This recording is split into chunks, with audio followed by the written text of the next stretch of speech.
Hey folks, welcome back to the show. I am so happy that you're here. We have a great episode for you today, moving more into joy, a little less about gadgets and trinkets and a little bit more into the practice of joy and how to thrive in our crazy world. Before we do that, I want to thank you, of course, for being here. I'd love to direct you to natnidham.com. You can learn all about my new membership community. We've changed platforms and we have some amazing new features to the membership community. So definitely go check that out. Also, make sure that you sign up for our newsletter. And if you're a peptide person or you're curious about peptides, definitely you want to sign up also for the peptide specific newsletter that we have going on. Other than that, thanks so much for being here. As always, if you're feeling inspired, make sure that you leave us a review on whatever platform you're listening to the podcast on, and also share it with a friend or anybody else you think would get value from it. Okay, folks, today we are talking to Pavel Stuchlik, an ex-cyclist, entrepreneur, and an all-around human optimization wizard who is going to teach us how to hack our way back to happiness. From reprogramming negative thoughts to using music at the exact frequency to literally change your brainwaves, we are covering all the ways you can stop surviving and start thriving. Pavel's most significant teaching emerged from spending, wait for it, 40 nights in a complete darkness, living only with breatharians in Thailand. The intense experience led to the creation of NOA movement, aimed at helping people rediscover unity, love, and joy.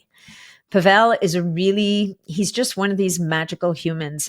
He's a lovely person. If you're ever at an event and you see their booth, the NOA AON, definitely check it out. See if he's there, because you'll see. If you meet him, you'll understand. Just listening to this episode, you will understand. Now, can you even imagine 40 days in darkness? Look, I really hope you enjoy this episode half as much as I did. I absolutely love talking with Pavel, and I really enjoyed recording this. Enjoy.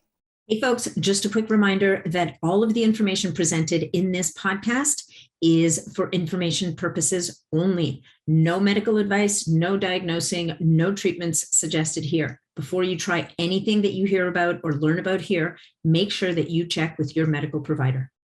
Welcome to the show, Pavel. It is such a pleasure to have you here today. Thank you so much. So happy to be here. Me too. We kind of keep crossing paths, I feel. I'm really looking forward to this conversation because it's very different from many of the conversations I have here. And yet, in talking to you and looking at your work, I'm realizing, that's part of the reason why I'm so excited about the conversation, is that, you operate in a world where a lot of people kind of look over there and go, yeah, all that spiritual stuff and joy and happiness and love. Yeah, it's really nice. But you know what? I got shit to do. I'll get back to that. And, you're in a space where you do such a beautiful job on the spirituality and also marrying it with technology and science and quantification. So I'm really stoked to bring this conversation to the audience. And so thank you again for being willing to be here and do this with us. So now that I've said all that, maybe I could just hand the mic over to you and help and ask you to share with us a little bit about your story and what you do and, this whole project of, I think you have a great big mission of bringing 1 million people into group coherence and creating quantum shift on Earth, which I think is a beautiful mission statement. Thank you. Thank you so much. Yeah, no. And so I think just like many of us, I have, grown up into this society that we call this world. And I, went to school and had to figure out how to follow the norm, so to speak. But the norm kept on getting me really unhappy and depressed. And, I was about 18 years old when I was becoming a professional athlete. I used to cycle a lot. And I also started my first company. So my first company was at the age of 17, which was, trading between Alibaba and eBay.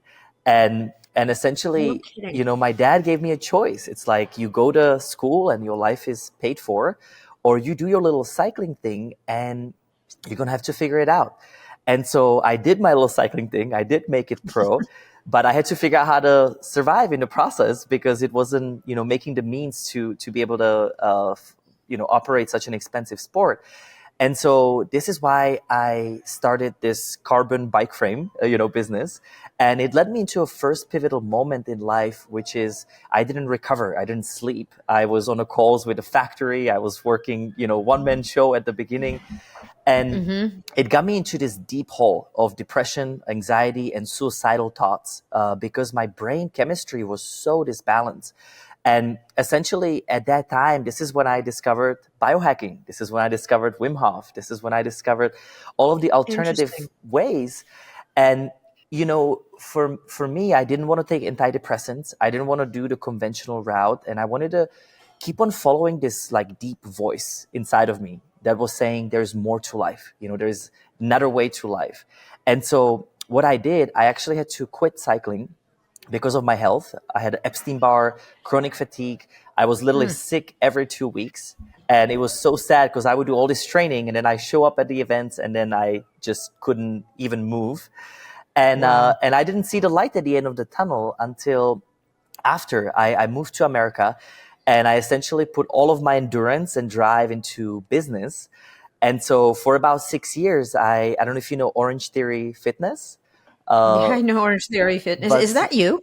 well, I was a franchisee and franchisor in Okay. over 7 different regions, and so for Wow. about 6 years, I just it was at the beginning when people called it Orange Therapy, and it was my exposure to heart rate monitor in a group, right? So they were actually bringing Mhm. technology into fitness, which was really enticing because it's exactly how I trained as a cyclist.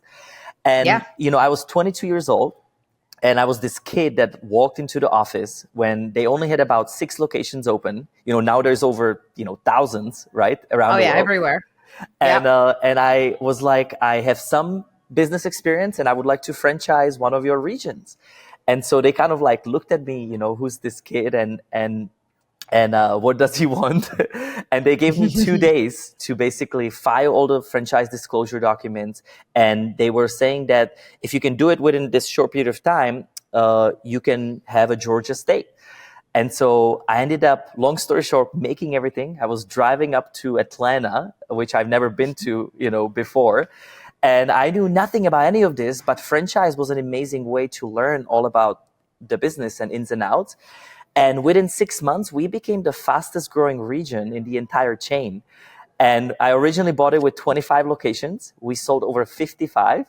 And I ended up partnering up with the president and CEO and essentially scaled it to 7 different regions with the cap of having almost 100 franchisees under my belt.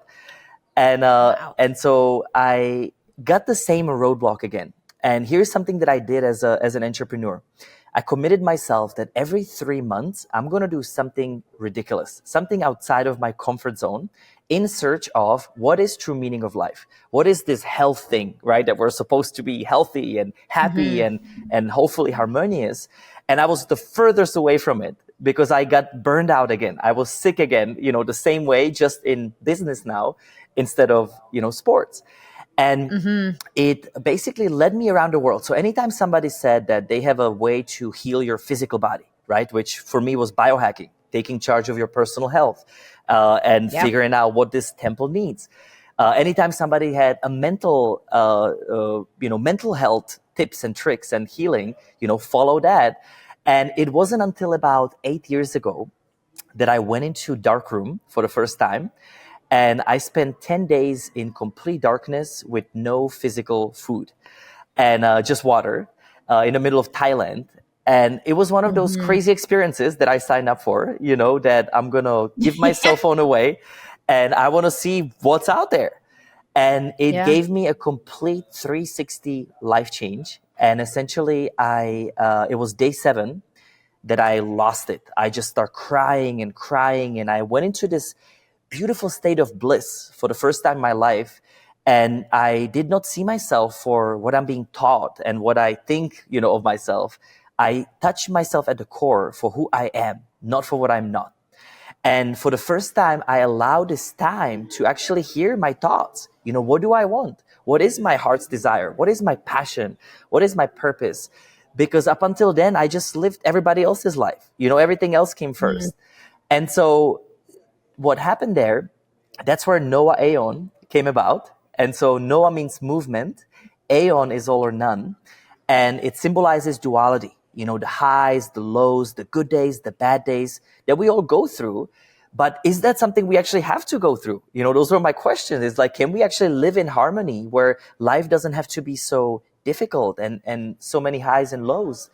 And yes, there is a way. And it happens when we take charge of our choices and the consequences. It's when we take the time to actually unhook from the busy, busy world and realize that we're so much more than this societal norm. And so I literally walked out of the darkroom and I decided to sell Orange Theory, sell that capitalistic part of me. And I decided to live in service. And so, I walked out of there. My passion was always music. So I learned how to DJ, how to produce music in Solfeggio frequency on a modern beat. My purpose became retreats and workshops and lectures and giving these tools out, to the world that I've learned so we don't have to struggle so much. And my legacy became, how do I make means with living in service and, yet still operate and navigate this world that we live in? And that was the balance. That was the business that we're in, right now with our e-commerce and courses and so on. So long story short, this is what led me to this curation. And in the process, I've picked up on some incredible tools, some incredible, biohacks and so on that we'll talk about. Yeah, that's so fascinating. You mentioned something about the music, Solfeggio frequency. Do you want to talk about that a little bit? Because I know that, I've read a little bit about, music that gets delivered at a certain frequency resonates in a very different way. And I've always been fascinated by that, right? Because sometimes you hear music that literally moves you. And it's not all music. And sometimes you think, oh, well, it's just because I really like that song. But I wonder if there's more to it than that. Do you want to speak on that a little bit? Yeah, so something interesting I've learned about sound in general and music, we all have emotions, right? Our emotional bodies are generally, if we feel the lower type of emotions like apathy, guilt, fear, pain, those are all well studied emotions that are obviously not producing, higher outcomes in life. And No. from all my researches, we came here to learn through love, learn through joy, learn through, the happy feelings. But unless we look back and look at the traumas, look at the situations back and really face whatever blockages we have, we don't really feel that way. And so for me, it happened through music. Sound is something that, well, and by the way, it can happen through art. It can happen through any sorts of creativity where you lose yourself in the moment, in a timelessness, is Right. how we actually recalibrate our emotional body. And so my emotional body used to be in so much pain and so much, anger and fear and jealousy. And I didn't want to feel that way anymore. So I would start playing all of these different frequencies and sounds. And then I went on a research as to what it actually does and how does it impact our nervous system. And so Solfeggio frequency, it's a group of different frequencies by Solfeggio. So people can Google this. There's so many different ones, and it's interesting search and topic. But most of these frequencies are used for meditation. They're subtle, they're slow. And so for me, I was like, why don't we use these, but on a modern beat? Why don't we still dance to it, as well?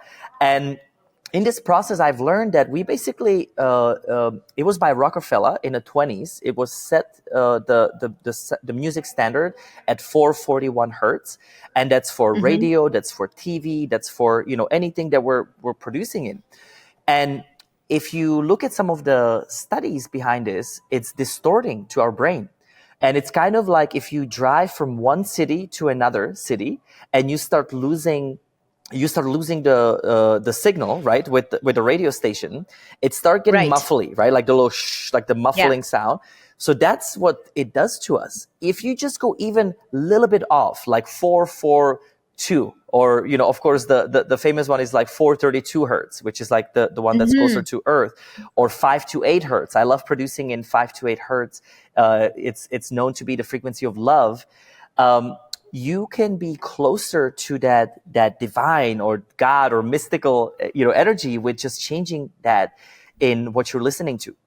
And so that's what I got into this whole rabbit hole, and I start adding intention into sound. And that's another thing that I've noticed is even if it's a regular frequency, if we charge it with an intention and we dance or move with an intention, it can help us alleviate those emotions, and it can help us change our brain waves, from that busy, overly thinking beta into more of that alpha and theta, which of course is when we can start accessing the subconscious mind and all the things that we got to face and see. So I found it with combination of breath, right, sound, guidance or intention, you can actually start having a massive impact on variety of areas in your life. That's fascinating. So when we listen to the radio, is that creating a degree of dissonance in our system? Is that a little bit basically what you're saying? And is there a way to change that on our radio, or is it one of those things where you got to go like, is that, can you, I guess you can access music that's been recorded at one of these more optimal frequencies. Am I right about that? Yeah, you got it. So, I mean, a lot of, for example, guitars are tuned 432 hertz. I mean, it's way more natural. It's also the keynote that it's in. And so what I've been doing is I actually take commercial sound and I reharmonize the sound for our experiences. So that way we actually bring people through it. There's also 432 hertz players and converters that you can download on an app, on iTunes or whatever you're using. And there is also, so this is kind of where it's interesting and controversial, because there is a lot of debunking that's happening with this. And so what I always say is like, have people play it, have people connect to it, and have people sense it, because we see it, we do over 100 events a year, and we take over 10,000 people a year that come through our sessions, and it's a cohesive, it's almost like a research of our own, right, that we have with these type of numbers. And it's always people saying like, what is going on with the sound? Like, there's something that I feel now, deeply inside. And so I think it's more feeling, even without any science or data around it, that people can embark on. Yeah, it's a somatic experience. So do you think that people like you kind of came through this portal, through this crazy experience of a 10-day? I mean, I know someone who went on a 10-day meditation retreat and after 2 days walked out, like couldn't handle it and almost had a mental breakdown.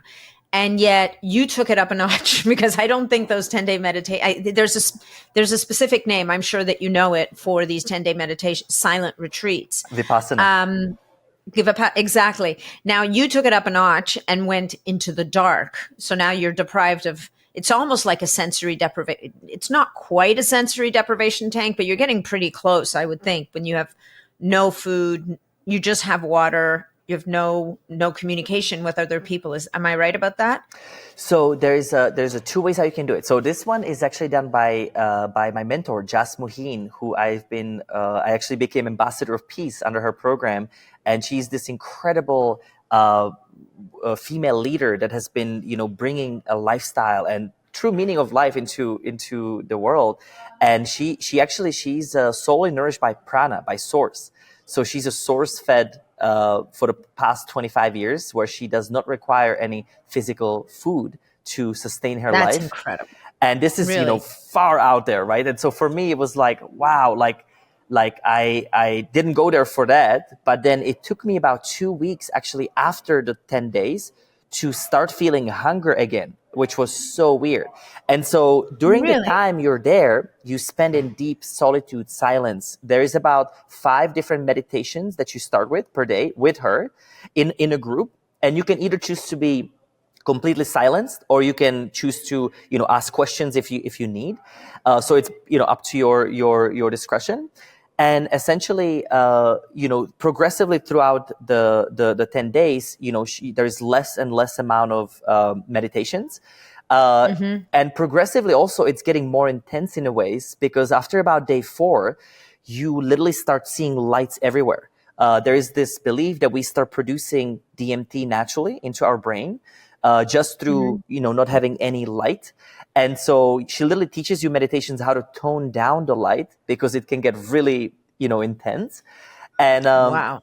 and then, of course, like by the time it's the last 2 or 3 days, you're just having so many insights coming through that because you are in a totally different brainwave state. Your dominance is in that alpha theta, and I think Hmm. also there's a lot of gamma that we're bridging into.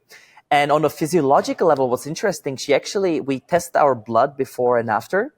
And most Yeah. people have some form of parasites, toxins. I mean, it's really interesting to see what happens before. And 100% people are free of these parasites after. The health increase is so exponential.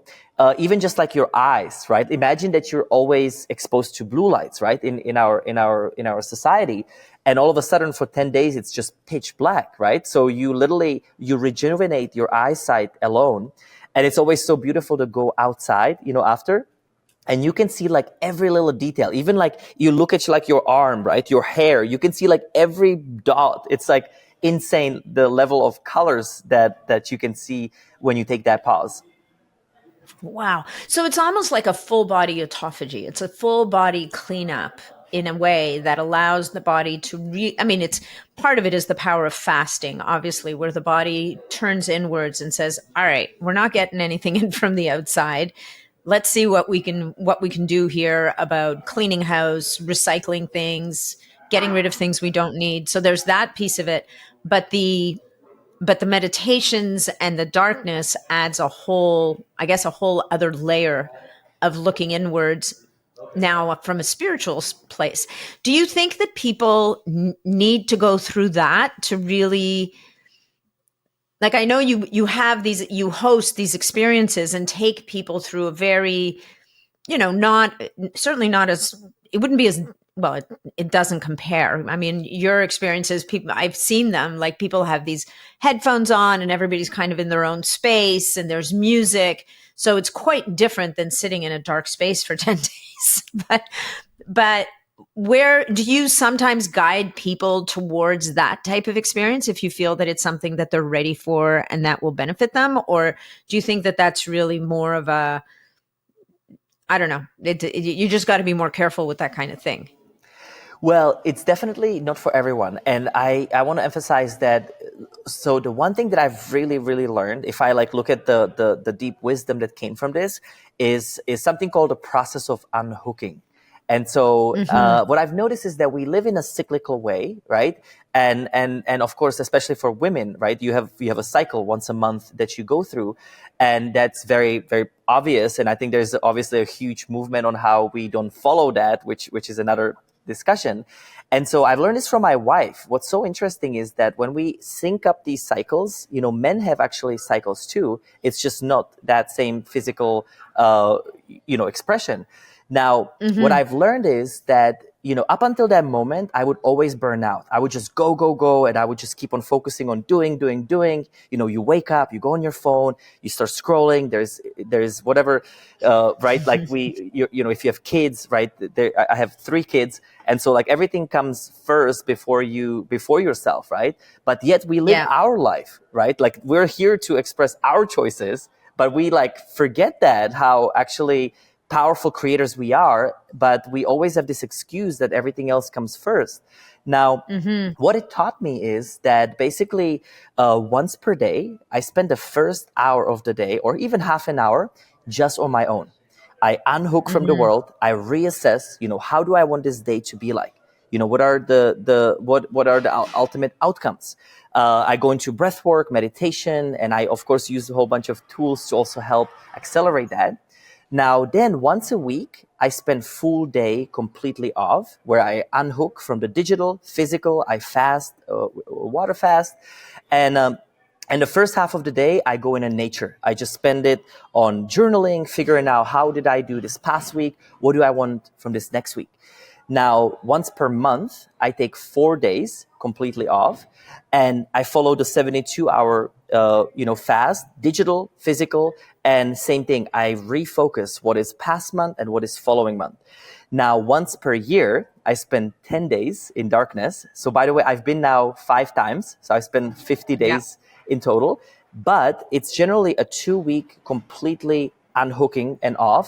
And it does not have to be Mhm. darkroom. It's really just reconnecting to yourself, going into a different environment, like whatever you've been going through, so that way you can change these neural pathways. You can also sync up with, where am I doing? How am I doing? What do I want to express myself as, in the next year to come? And what I've noticed is, so the first time I went to darkroom, my life has changed 360, right? I mean, I Mhm. completely Yeah. changed into what I am today. But the second and third and fourth, it's just minor adjustments, because I am now on the path of the greatest expression of my own choices. And what I mean by greatest Right. expression is, like, you live your dreams. We came here to learn from love. We came here to learn from beautiful relationships and beautiful thoughts. But unless we take the time to realize what is not serving us and where in life do we have room to grow, we basically treat our businesses better than we treat our own, self. So the biggest So interesting. lesson I've learned is really just unhook from this busy world, so you can Yeah. rehook with your own, choices and consequences within your own hands. Yeah, it's so it makes so much sense, and I'm sure some different people will tune out at different places. Most people will sit there and say, "Well, maybe I could do a day a week. I could probably do that," and then you get the next person going, 4 days a month. Maybe I could do like a long weekend once a month, and then we probably start losing them at the 10 days once a year kind of thing. But I would imagine that even if people, if we could take that, and I'm actually, the way you started is even just in the morning, taking a half hour or an hour for yourself every morning. I would think that that in and of itself, I try to do that. I'm not always successful, and I think it's an interesting thing to do less. The concept, I often talk about, if I'm speaking to a client or even in podcasts, sometimes I talk about, what can you take away before you add? And I think that what it comes down to at the end of the day is doing less to allow things to happen and flow in a different way.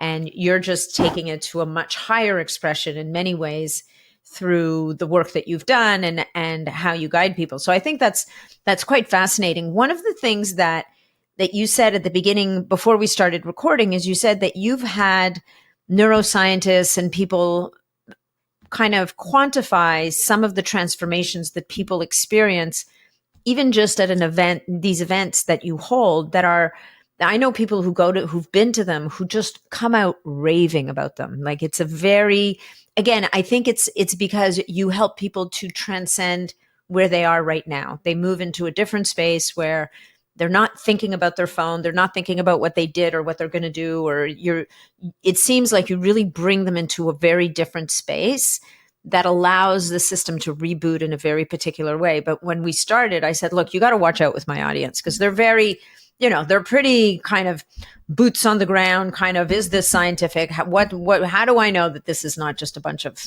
whatever? And you mentioned that you've had scientists and other people kind of come in and do these measurements, even in your 10-day retreat. You did blood work before and blood work after. Do you want to speak a little bit about that? Because I think it's so fascinating when we start to bring some of these metrics together with some of this more esoteric work that is so transformative. And now we can start to help to quantify it, to bring some of these people that are maybe a little less inclined this way into thinking about, maybe this is something I should try. Yeah, no, for sure. And just to remind you, I came from that same left brain myself before, Yeah. and so, but what I found, the answer was that we got to live between the left and right brain. It's really the balance, Mhm. so we don't lock ourselves, because what is science, right? Like, with all respect to our science, I mean, it's so subjective in so many ways, and it can also Mhm. be like, for example, I think majority of the biohacking science is all done on men. So, like, what about the women, right? Yep. What about the different groups of people? So I think the biggest and most important science for anyone to read is your own science of your own self.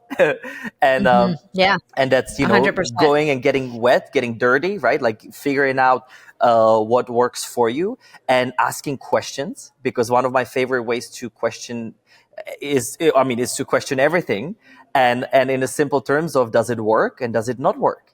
right? Is it limited information? Is it limitless information? And so through more questions, you will receive more answers. Now, to go into the technology piece, so I've been working on this for about 5 years, and it's something that's coming up actually for us next year.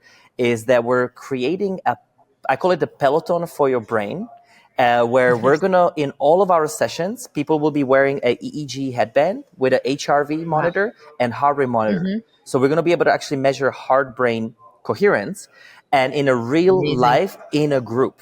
So that's kind of, by the way, the future of our events. We're gonna be broadcasting this just like Peloton from your home or Hmm. anywhere around you, and we're going to be opening a physical location in Miami to basically have a way that people can have a mental emotional fitness. That's what we call Hmm. this, with metrics. Now, the same metrics. So it was about maybe 3-4 years ago. I was in Australia, and there was a group of neuroscientists that came to my session, and they were asking, can we measure what's happening during this session?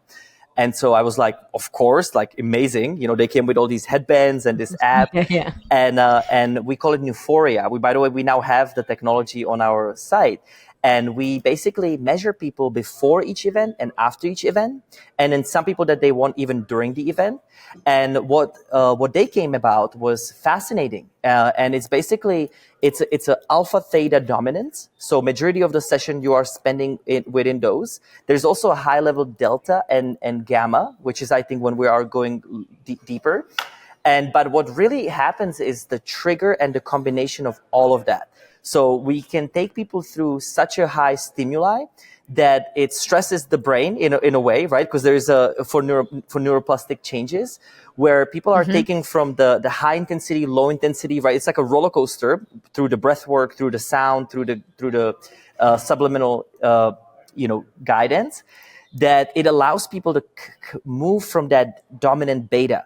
And I think dominant beta also includes, high levels of stress and Hmm. aka sympathetic nervous system, which we're chronically living in as a society. Yeah. So imagine if you just for a moment, right, you're bringing people in and out of that, will create this high intensity interval breath work is what we call it. You know what I mean?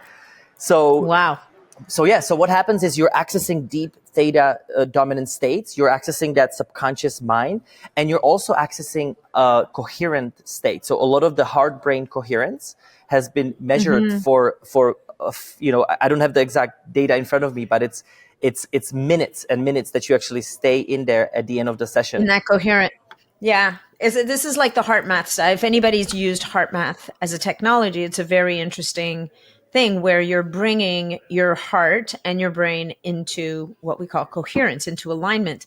And you can measure this with a little sensor on the earlobe that is able to measure how your basically your nervous system comes into balance in a much different way. And you're talking about recreating this through an event and quantifying it through the technology that you use, which is fascinating.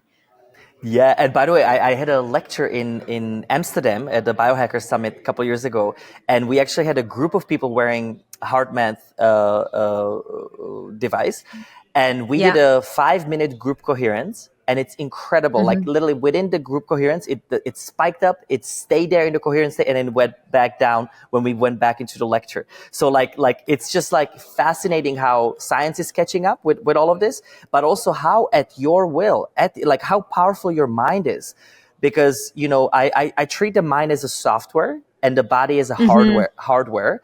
And Hmm. think about it this way: just like a computer, you got to connect to the internet to download new software, new apps, right? What we're doing with our system reset, we're connecting to the inner net, which happens through changing the Mm. brainwaves, which happens to moving those states in these alternative states, so we can actually look into those things that are holding us back, and reverse them, or are download new software essentially. That's so interesting. So, do you find, would you say that people doing this is a group? There's a synergy that happens energetically, like, and so I'm going to get a little woo here, but I think we know that when you walk into a room and there's other people in that room, without having said anything, we automatically get a sense. They get a sense of us, we get a sense of them. There's we're energetic beings, and I don't care how left brain or right brain you are, at the end of the day, everybody knows this. It's like human Wi-Fi, we could call it, right? And sometimes you get a gut feeling about someone. This is someone I'm going to like. This is someone we're not going to quite jive, or this is a person who's good or bad, or not to quantify things are good or bad, but whatever the case may be, energetically, we pick up on these things. Do you find when you're doing this work as a group, you talked about the coherence going up, like, and staying up. Do you feel that basically the group people lift each other up in a sense? Like you don't just go into coherence in your own system, but you achieve coherence with the group to some degree? Well, see, so I mean, this is my mission. My mission is to unify the world one person at a time, through Yeah. these experiences. And yes, and yes. And so basically what's so exciting is that we're electromagnetic. And so we actually, our last round in our breathing, we hold hands together with everyone. And we focus on that plus minus electricity rushing and amplifying through the breath. So we literally have this final round, which we call the system reset round, which is that moving into that quantum. 1+1 is not 2. It's exponential when you look at the quantum science. And Joe Dispenza does a lot of great work and research in that field. And essentially, all we're doing is just, amplifying that feeling, that state of emotion, that state of highly curated thought and intention. And then we start magnifying that response through the action, which is the breath, which is the holding hands, and really using that grounding element of each and every one of us as well. And so this is when people feel the most intense feelings sometimes in their life, because for the first time we understand what the power of group is. And, I've been saying this for years. It's like we've been running around the world as zombies, right? We create all of these negative relationships and judgments and all of the things from our busy monkey brain. And, I also always say is that if there is one thing that we have to treat as a civilization, it is the toxic mind. Because what we think of ourselves, what we think of another is poisoning us. And 95% of our thoughts is repetition, right? We project from the past into the future. But 80% of those are negative, actually. So there's a study that shows that 80% of the 95 are negative. And so one of the big elements we're focusing on is, what are these negative thoughts? What are this self-doubt? Because I used to think I'm not good enough, I'm ugly, all of the thoughts that we have. But like, imagine that's the reality we're creating. That's the poison that we're putting into the physical body that's supposed to be healthy, to be able to feel love, right? We have to have a healthy mind, healthy brain, healthy cells. And so it's all based on, your thoughts make up your words put into action. And if we align them and realign them and start catching ourselves with the awareness of them, right, then we can actually start making an impact in our individual life. And so this is why, like, law of attraction or law of resonance and all of these things that are out there, like, all that is you literally take the time to decide, to choose, and then you take the right steps to get to that. There's not a rocket science to it. No magic. It's how you spend your time is what determines who you are. Yeah, I love that. I think that there's a daily piece to what you're talking about, which is like, I think the events are spectacular and will definitely help people who are interested to find your events, because they're all over the place. Like, every time I turn around, even in Toronto, there's events, which I haven't. Next time you're coming, I'm coming to your event. But I think there's that beyond the event, you speak to also a lot of the work that we can do on ourselves. And, as much as on your site, there's a tab that says, it doesn't sell, it says products. And there's a whole list of technology, some stuff that people have heard about, maybe the Neurovisor, the Apollo, like all of the Lila Quantum, like all of these things. But before we do that, you speak about a thing called unhacking. And by any measure, those things we would call biohacking tools, right? But you yourself speak to this element of unhacking, which I really resonate with, because I do think, just like I said earlier, sometimes we have to get rid of things before we can start to bring things back in. Do you want to speak a little bit to this unhacking process that I think people can just do at home? Yes, and yes. So So I always say most important biohack is to unhack everything you've ever known about every biohack that's out there and reconnect back to your true self. And that is, taking time be just with yourself, to hear your thought, to feel your emotions. And I'm actually going to share with you a 4-step process that people can take on, because I am so the products that we chose are products that I use on a daily basis. So we actually don't sell anything but things that we actually utilize within this framework of our busy life. But I would never advise it to anyone until they have capped that inner clock inside of them. And so how do we identify, where we are today? And so this 4-step process is something you can do from your home or whatever you are. I use this basically anytime I'm unhooking to reassess where I am. And the first part to it is waking up. So what I mean by that is bringing things to the surface that are not working. You can either just ask simple questions. And for me, what I like to do is I break down my life into the most important, elements. So it's the physical health, which how do you wake up with physical health? You can take a blood work or you can take a food sensitivity test. It's like figuring out the data or just checking with yourself, right? Like, how is your sleep? How's your energy? Yeah. How do I feel today? Right? And by the way, I like to even give myself a little like number, like 0 to 10, whenever I do this self-assessment. And, 10, you're crushing it. You're amazing. And then 0, you have a lot of work to do. And if you want to do it right now, feel free, wherever you are, just reassess. How's your physical health?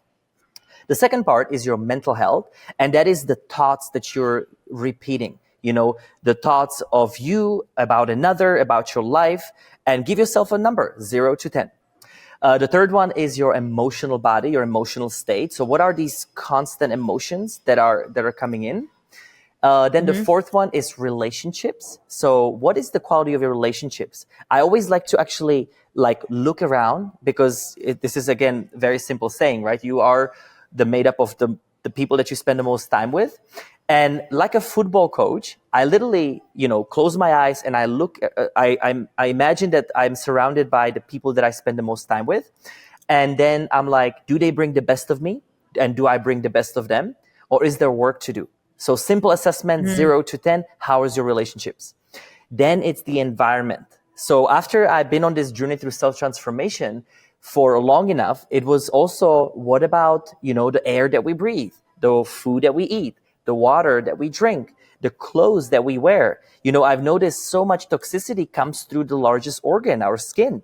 And so think about it. What is the environment? And give yourself a 0 to 10.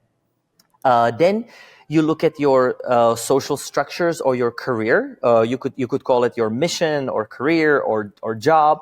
And how happy are you? Are you experiencing, joy? And is this something that is your true heart's desire? Are you connected to the work that you're doing, right? So some of those questions, and give yourself a 0 to 10. And so what I would do is just, you can add whatever other areas that you care about. It could be, the time with yourself and whatever, and so on. And this is, by the way, how I assess. I just put 0 to 10. I figure out on these, most important cycles for me, where am I? I sum them together and I divide it by the number so you can get a running average. And that's the simple example of waking up. Now, let's say that you're high on environmental toxins after your blood work, and maybe you're low on vitamin D, right? That's also a great data set. So that way you can go into the second stage, which I call cleaning up. And that is getting rid of the things that don't work. This would be bringing up, to the surface those negative thoughts and then letting them go, replacing them, for example. And what I did, by the way, I used to write in a notebook, anytime I thought something negative about myself or about another, I write it down, I scratch it, and I rewrite it, what I actually want to think, just like a software. Nice. And it's so crazy how easy this is and simple. But if you take the time and you are done, right? Like you're done with thinking this way or feeling this way, you got to be done enough to take the time to actually, clean it up, right? And this could also be, detoxing, right? Detoxing the toxins, right? So anything that we're cleaning, we're getting rid of the old. So we can open up the room for the new stuff, which is powering up. And this is when I would introduce biohacking. So once you know this data, once you know where you're at, this is when you actually go into the offense. You take the driver's vehicle again, and maybe you supplement vitamin D because you were low in the first part, right? Maybe you bring a new relationships or new passion because you've been for a long time just working, and then not, forgetting about the things you love. So power up is the state of action moving towards, somewhere in ahead of you. And the final part is your resting up. And this is that process of unhooking, taking time to reassess, reintegrate. How am I doing? Where am I today? Because there's no such thing as mastery to anything. There's going to be the new set of tools that keep on coming as we scale, as we grow. And it's really mastery of the process itself. So it doesn't have to be so damn hard anymore. So wake up, clean up, power up, rest up. And I like to apply that into everything we do, including our breath. So when we do breath work, we take people through this process. I use this religiously. It has really changed my life, but it is requiring that time for yourself so you can really unhook and letting yourself know what is next. I love that. So you could do that. Well, you could do that in a smaller scale every morning. You could definitely do it on a broader scale every week.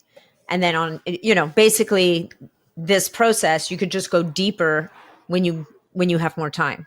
You got it. Right. And it's kind so of it's like, really just getting in touch with yourself. I mean, it's self-assessment on every level. you got it. And it's kind of like with like today's environment, right? Like we got to detox on a daily basis, right? So it's like, it's a cyclical way. So it's a micro and macro cycles. But if you think about your life, it works the same. Like if you don't face these negative thoughts, and let's say that you get divorced, right? There's going to be somebody else that will provoke the same thoughts just in a different package, right? Like they will always be there with you because it's something you have to solve. Or maybe, you have a character since you were, I don't know, 10 years old. Somebody told you you're not good enough, right? So now you're having this character that keeps on repeating in your whole life, in all your relationships, until you take the pause, you wake up, what is causing this? You clean up, you get rid of it, and you reload it with a new character, something that's serving you. So that way, for example, your mind is supposed to work for you, not against you, right? So it is taking that lens into every part of your life. Yeah. Well, in many ways, what you're talking about is reframing. Yes. To reframing the negative into something positive and feeding it to the subconscious, because the subconscious's job is to deliver what we want. Right. And so if we're feeding it all these negative thoughts, it's like, all right, if we're not good enough, then that's what we're going to deliver. If we reframe that, then we'll get a different outcome. And this is, it's amazing to me that this is so simple in so many ways, and yet it's remained so inaccessible for so many people. And so do you offer workshops or guidance in this area for people, or are there tools on your website that people can access to kind of, somebody listening to this might be going, okay, I'm going to do that. And they're going to wake up tomorrow morning and they're going to pick up their phone and they're gone. Right. So is there a, sometimes we need that kind of being brought through a process a few times until we can start to embody it and make it our own. And so do you, I'm aside from the live events, like, are there tools that you offer that kind of help people to connect with these processes if they're kind of interested in exploring it for themselves? Yeah, no, absolutely. So we've got a whole bunch of courses and our on-demand library, which the on-demand library, I would love to, maybe we can add it in a show note. I would love to give a free subscription. So that way, what I always say is, can you commit just for 30 days that you spend the first even 15 minutes of your day on your own, and maybe use the library. So we've got anything from 3-minute recordings to 2-hour journeys. So depending on your time and what you're looking for. And it's anything from morning routines to midday reset, all the way to sleep rituals. We have a sleeping recording to help you with sleep. And this way you can actually commit to something, micro commit, right? 15 minutes per day. And here's the thing though, it's right before you go for your cell phone. That's the key. So instead of you reaching for your phone, maybe reach for it, but use it for playing a recording or playing something else. So that way there's no notifications, there's no trigger. So you don't go into that state. And what happens is you will realize how all of a sudden with these little pauses, you will start getting the power back to you. You will start feeling like, wow, the time is not getting out of my hands. It's not that Mm-hmm. you're chasing yourself anymore. You are choosing yourself from that Mm-hmm. moment on. And we're also releasing a coaching community. So we do a lot of work with digitally and also with companies and CEOs and executives whenever we're off tour. So that's something that we can add in as well. And essentially, it's like you mentioned before. It's all about simplicity. And this is like my whole mission Mm-hmm. is like, it doesn't have to be so hard and complicated. That's the old patriarchal way of learning, from the gurus, that you follow Yeah. someone or figure and that you have to go through level 1, level 2, level 3. How about just starting right now? Connect to your breath, relax into your body, bring more awareness into every second of your life. So that way the life is not getting on you, but you are making your own life. Yeah. I love all this. I have one more question for you. What have you noticed in yourself and in people who've really embraced this work in terms of physical health? Have you noticed, because I know, for example, with Joe Dispenza's work, people experience massive transformations. They experience healing that conventional medicine, and this is when they get very deeply into the work. Like they get beyond the 15-minute snacks here. They're moving into the much deeper work. But, even when you were doing that work with the EEGs and that kind of stuff, like, what have you noticed? And I think for yourself, it goes without saying that you've experienced a complete 180 in your health in every aspect.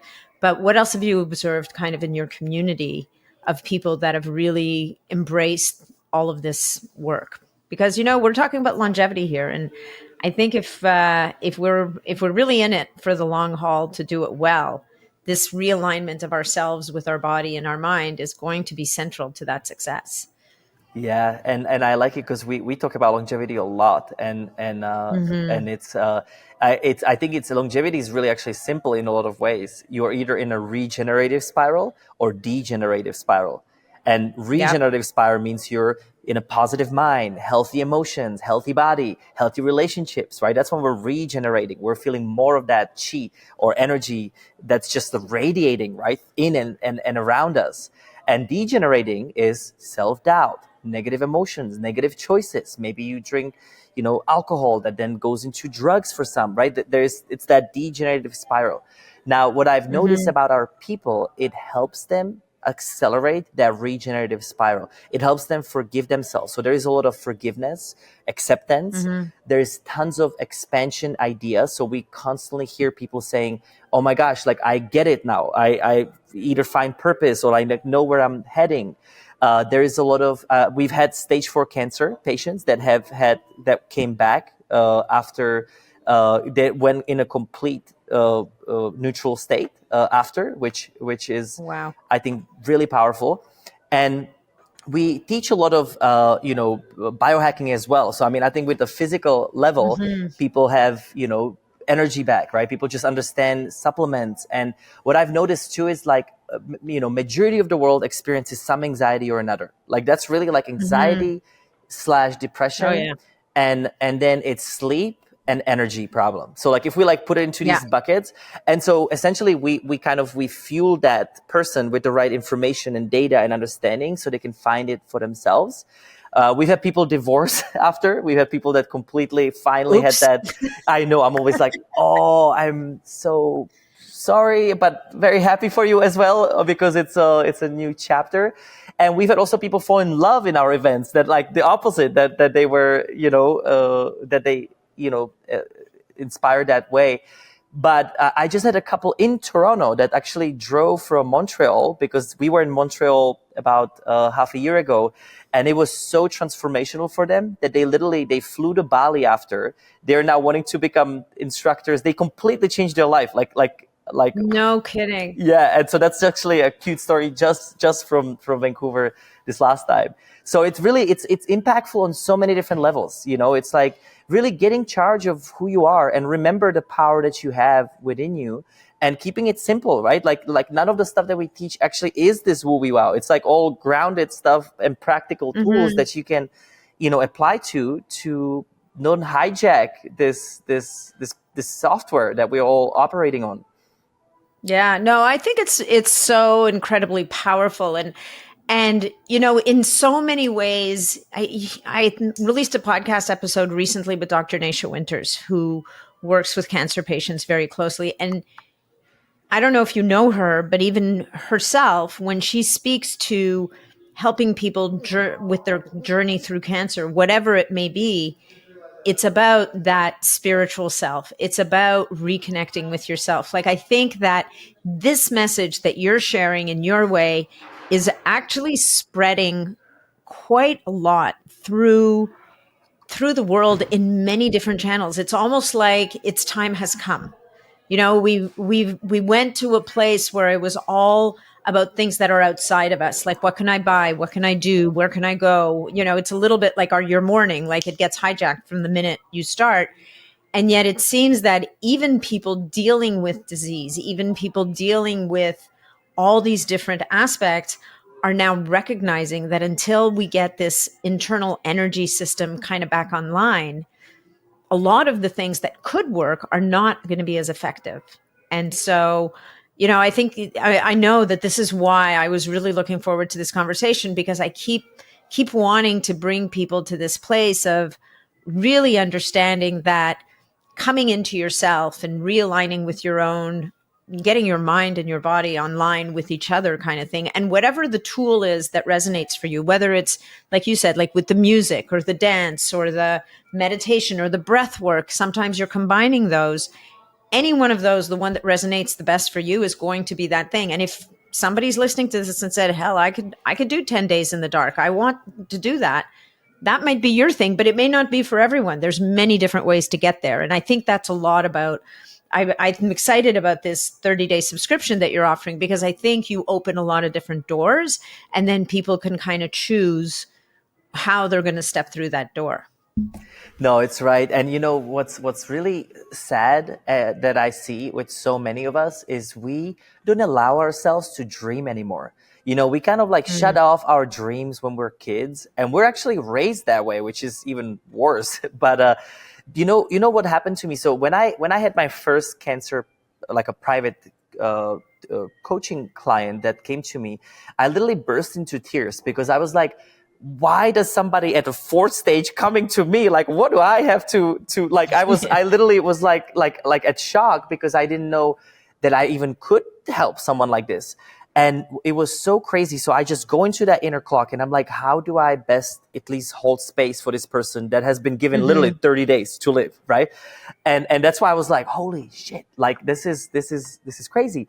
And so then what came to me was, and I asked her, I was like, what is the last time that you have dreamed? You know, what is your plan 5 years from now? Because so many people focus on that 1 month that they get to live, but they don't realize that like our thoughts, you know, literally are preparing our subconscious mind and our field around us to be able to, you know what's to come and to follow. And by the way, we do this in all of our events. We end the event with imagining this tree of our life. And we go into the moment as if you had your last breath. What would your life look like? And we go backwards. What would be a happy life and happy, accomplished, and fulfilled life? And then by the way, we after we do a quantum tattoos, we have a wish well tattoo that we imprint as a file so people remember, and we load it into quantum where people, it's all based on science as well. It's like if you spend 40 seconds, you know, in compassion to another, it changes you chemically. So similarly, I talked to this woman and I was like, so where are you 5 years from now? You know, and she's like, oh my gosh, like I've always wanted to go to Italy and I wanted to take my girlfriends and like da da da da da. And you could tell within those seconds, she starts smiling. She started, you know, from that deep, scary place, right? It put her mind into something else. And then her life became about what do I need to do on a daily, weekly, and monthly basis to reach my dream? And that's, again, you know, how do we attract things is not this woo wow thing. Is we decide what we want. We get clear how we want it, and it may change, right? But it's like we have to take that time to decide what our dreams are like and what dreams do we want to experience. So don't forget to dream is the most important thing, and take the time to dream, because it's all in your hands, and we came here to have all of our dreams to be lived, not somewhere one day when you have the money or time or and so on. You know, those are all just limitations. We are Yeah. here to dream every single day. And so, did she live longer than the 30 days? She, within 2 months, she completely, there was no more cancer left when she went on a test. And it's so crazy Wow. that I don't take the credit for it. I mean, it's a combination of, No. many Yeah. different things. But to me, it gave me this power. And then I start getting all of these cancer patients that I'll start bet. coming to me. And I was like, I've never even, I actually never even wanted to go this way, because I feel it's such a crazy responsibility, that you're holding. But it's possible, and Well, I guess with someone like that, what you've done is you said it, you've opened the mind to the possibility. You've taken away the finish line, that 30-day finish line. You've taken away because and that doesn't mean that in some cases that person's life might not end in 30 days, but the mind has expanded past the 30 days, and so it opens maybe the door to the possibility that the combination of all of the other things that they might be doing might enable the mind to believe and the body to deliver a different outcome. And so that's really powerful. And even if the 30-day prognosis is true, it will have been a very different 30 days maybe than it might have been otherwise. No, for sure. And you know what's So, interesting about, like, really cancer specifically? I've noticed that it's a disease of the mind and emotion. mm, Because mhm. most people that I've ever worked with, there's always either they're holding grudges to somebody from the past and they just can't stop holding on to it, which I think is creating toxicity in our body. It's people that are completely disconnected, like they've completely forgot that they like about themselves. They're just so obsessed by work. A lot of CEOs or executives, that happens this way. But it's suppressed emotions and toxic mind, and I think it kind of projects into other diseases as well, because our life is going to keep on giving us a feedback as to what we think, where we are, what we're doing, what our actions are. And we talk about neurofeedback, we talk about biofeedback, right? Especially in Mhm. biohacking. But have we ever talked about universal feedback, right? With what the actual cause and effect is of our thoughts, of our words, right? So imagine that we keep on getting this feedback constantly through these cycles, whatever it's through our mind, whatever it's through relationships, whatever it's through, losing money in a company, right? It can happen in different ways. And Mhm. most of us, including myself, I used to run away from problem and pain and suffering. I try to, like, shuffle it down and, like, go as far as I can, from them. But then that aha moment was like, hold on, these are the actual situations that we got to look in first, so life can actually become easier and easier. And so that's what I start doing, Mhm. is I followed the pain. I followed the toxicity. I followed the negative relationships. And then until I woke up, clean up, powered up, and rest up. And then my life became about every situation is a gift. Every situation is an exchange of learning with someone else or something else. And so when you start seeing it, at every moment becomes a way to make the moment feel more at joy, more at peace, more at love, instead of Yeah. pain running away, then all of a sudden Yeah. life actually does get easier. And what I will end it Mhm. with is, I used to learn just from the gutter, from pain, from suffering, and highs and lows. And now I get to learn from love. Now I get to have the most magical wife and kids, and our culture, our company culture. We have the most amazing people that we reflect the best of one another. And I never thought this was possible. And it is, when we take that time and clear that out. Thank you. Well, that's beautiful. And I think I've met your wife, and I've definitely met your children, and they are beautiful people in every way, every sense of the word, certainly. So if your company is an extension of all that, then I can only imagine that your company meetings are very different than most people's. Oh my gosh, yes, we meditate. We Yeah. it's a by the way, It's before a even very different. conferences, we go into a group Yeah. coherence. We literally Yeah. we our whole intention is, can we bring smile on people's faces instead of can we sell something? It's about like, how can we make this amplitude of interaction to be as a whole nother level. And then also always people come to our booth because we literally resonate this beautiful frequency of what we are, not what we're, lacking. No more Yeah. manipulations and all that uh bullshit that's out there. Yeah, no, I love it. Listen, your booth is never empty. I thought I tried to catch you at one conference and it was almost impossible. so, so Pavel, this has been a beautiful conversation. Thank you so much for everything that you're sharing and also for everything that you do. Can you maybe let's talk to people a little bit about how they might go about finding one of your live events, which I think are an experience unto themselves. I haven't had the privilege yet. I've spoken to other people who have, and all I know is I want to get to one of these days. But maybe speak to the live events, and then again, let's talk to people a little bit about how they can get access, even for a trial for your on-demand library, because that sounds pretty interesting to me. Thank you. Yeah, so our website is noaaon.com, NOAAON.com. And then that's where you can find our events. That's where you can find our consciousness expansion corner at our e-commerce.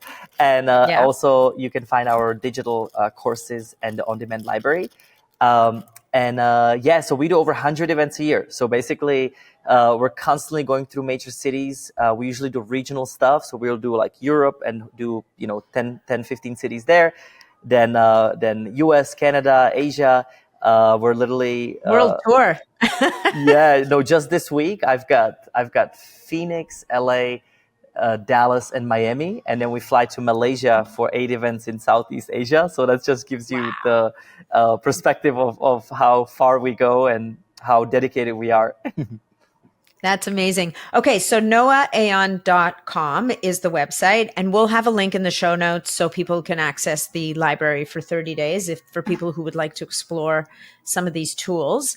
And then they can also find you, I'm pretty sure, on Instagram as well, right? Is that Noah Aon as well, or is it Yeah, a Noah longer? Aon official. Yep.